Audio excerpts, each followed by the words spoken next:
Today we're going to be talking about sequencing with the lateral push. We're outside again because we have gorgeous weather, but that also means I'll probably have a little bit of wind in my audio, so I apologize in advance for that. But let's just dive into it. One of the cool things about the lateral push is that it allows us to get bigger distance than we would naturally get. So we want to use a lateral push anytime the dog's line naturally wants to curl in towards us and we want them to stay out. The other thing to keep in mind when we're working these sequences is the dog's natural lead changes. So we're going to be taking a look at when we want them to do the lead changes, and that will help us decide where we put our handling techniques, which I think is something really important to understand. I have my bright red bag of random treats. They're a really great visual for the camera. So I'm going to put this at my takeoff point. So here we're looking at the white numbers first. So the dogs are coming across this jump from that jump. So they have a straight approach. My takeoff point is going to be straight towards that jump. One big step is going to be, once again, one of the easiest ways to tell. And we just have that there for the camera. I'm going to go ahead and place the camera a little further back, just to make sure you can see. And I'm going to show you this visual really quick. We have that going on. I'm actually going to put you up here. From that jump heading to this jump and then going there. So my takeoff point is going to be one big step from the takeoff. That's a good indication. So that means that if I'm pointing here, I'm not indicating the takeoff spot. I need to be angled with my toes and my chest laser in front of that takeoff point.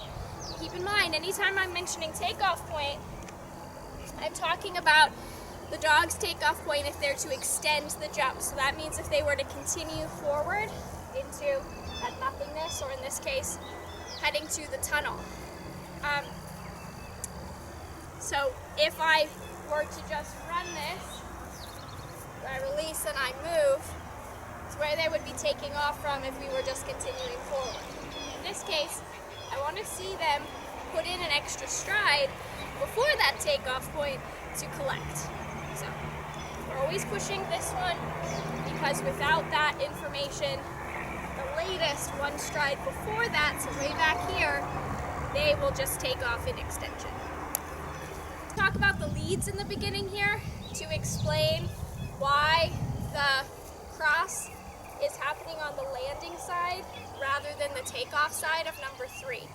So when dogs are going into courses, we want them to know in advance the expectation of where they're going next. So in this case, I want the dog to be on left leading leg through number 1.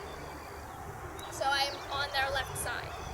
And I want them to stay on that left leading leg, also through number 2. I don't want them to start thinking about changing here. I want them to stay on that left leading leg all the way through landing here. And they can actually stay on it through taking off here and switch to right on landing from this point. So they're actually able to do quite a nice bit of turning here.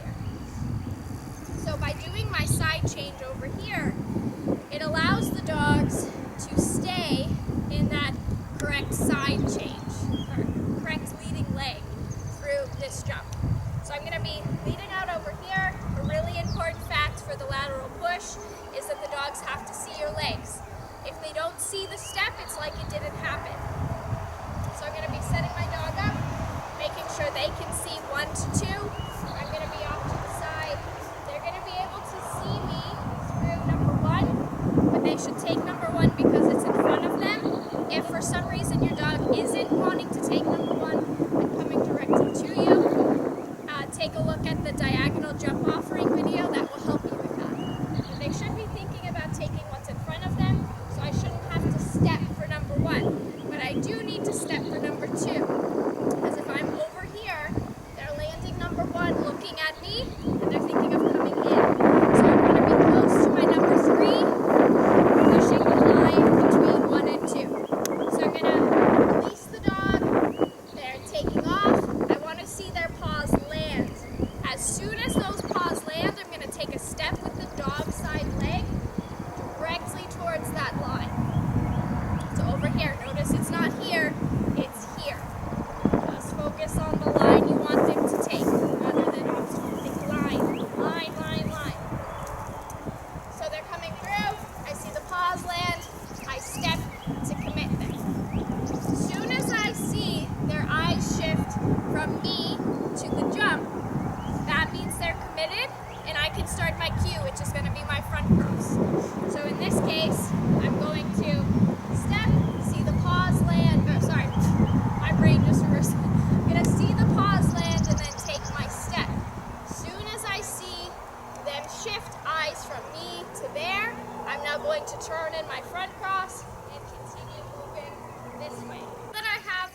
beginning, where I have my connection, release the dog, see their paws land, take one step to commit them to the jump, see their eyes shift from me to the jump, immediately rotate, keeping connection with the dog.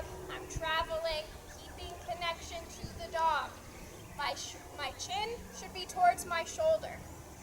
As I see them landing this, I'm going to start rotating and moving towards the tunnel. Now mine has the A-frame here just because the A-frame is very heavy for me to move on my own. If you just have the tunnel in your setup, you should just be able to ask your dog to seek out the tunnel and keep moving. I might have to do a little bit of extra because it's a tunnel contact discrimination. Either way, see the eyes commit before you start to leave. You can come through here or be on the other side depending on how much distance you have for your tunnel. If you're on this side, you're connecting, doing a little bit of a lateral push out to your number. Which number is that? I don't really look at the numbers once I start working, I just know the sequence. So I think it's number 6. So as they're coming out, I'm bumping there, and then I'm just supporting them traveling out to the next obstacle on their line. And how I do that is by taking another step. So I'm supporting them here, and as I see their paws land, I can bump them there, and I want to stay close to my number 3 jump still. So as they're rounding this, I can do another lateral push out to that number 8, and then continue through here. As they're coming out, I can once again bump, and I can travel this way, or what's a better one to practice your front crosses and set the line is to bump and rotate and travel this way. Remember that the key on this one is that we're practicing lateral pushes. So if you're going in on each of the jumps, it's not as helpful. So even dogs that may be less motivated, it's really important to let them do that distance. You're gonna find they get a lot more confident when you let them work on their own versus being up here. So if I were to, for example, break this down, I would still try to be over here for my number 3, where I would pre-place a bowl out there, break, step, turn, they can get the reward there, and then I can continue through the tunnel and once again practice a push here. Even if the dog is less experienced, it's really good to practice those lateral pushes, but you want to make sure that they see the step happen.